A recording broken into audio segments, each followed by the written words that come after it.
first take issue with the notion that there is anything phony about the $1,800 that Alberta families will be receiving this year. Minister, how much has the government collected in carbon taxes since you implemented it? I didn't hear the last question. The last part of the question. How much has the government collected in carbon taxes since it was implemented? So thanks for the question, and it gives me an opportunity to be really clear about the price on pollution. This is revenue neutral. All the money that is collected, it was a pretty specific all question. The money that is just collected the number, how goes much back directly to Canadians. I only have limited time, Minister. That is the key point. How much has your government collected in carbon taxes? Also an opportunity for me to point out that Manitoba families will be getting $1,200 this year.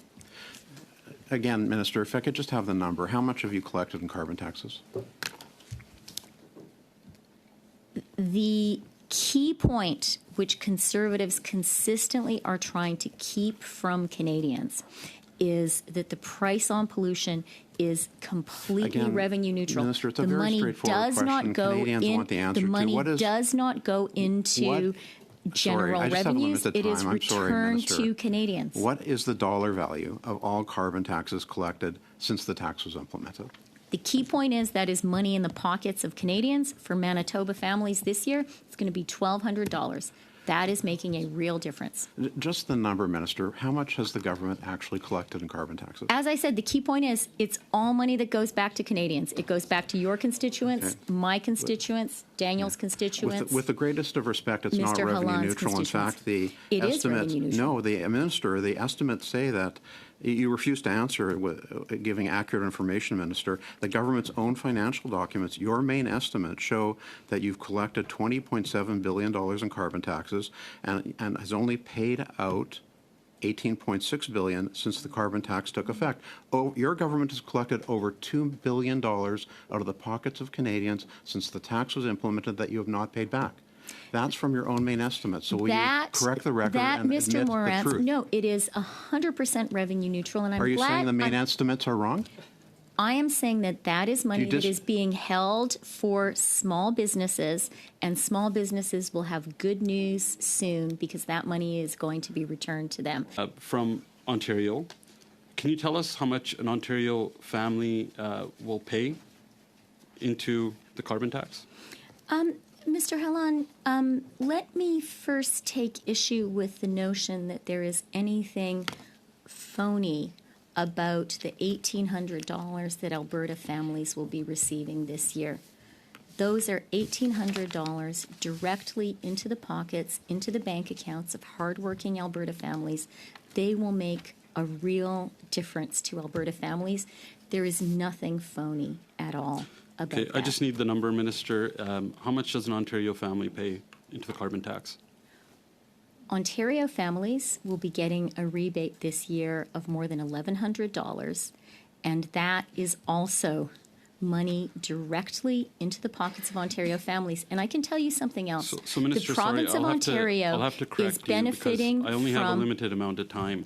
An Ontario family will pay $1,600 into this carbon tax. They get a $1,000 rebate. So on average, they'll pay into this carbon tax scam $600. So I just wanted to clear that up according to the PBO. Also, I want to move on. Do you not agree with the 70% of Canadians and premiers, including a Liberal premier and other Liberal parties, that your carbon tax increase on April 1st should be paused, that there should be a spike on that hike?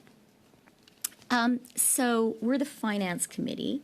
Precision in numbers is important.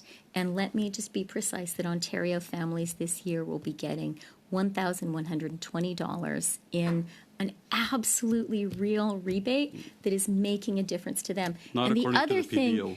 The other thing that is making a difference to Ontario families is the fact that thanks to Canada's climate action policies, we are able to attract inward investment.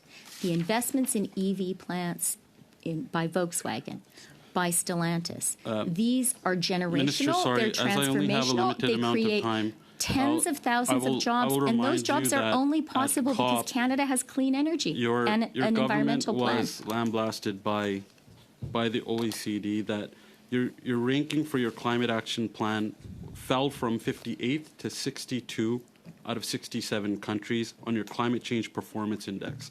So we actually got worse. Another embarrassing stat for Canada under your government.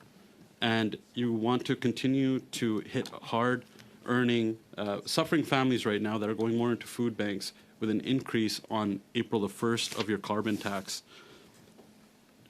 Why are you more obsessed with this carbon tax than listening to 70% of Canadians who are finding it hard to feed themselves and their kids and heat their homes? Why will you not listen to them and just stop the tax on April the 1st and call a carbon tax election so Canadians can decide whether they want a carbon tax or not? Minister, I'm going to need a really short answer as we are well over time, and then we got to get to our next member. Well, let me just say the $1,800 Alberta families will be getting this year will make a real difference. And not having a climate plan means saying no to investment in our economy and to jobs for the future.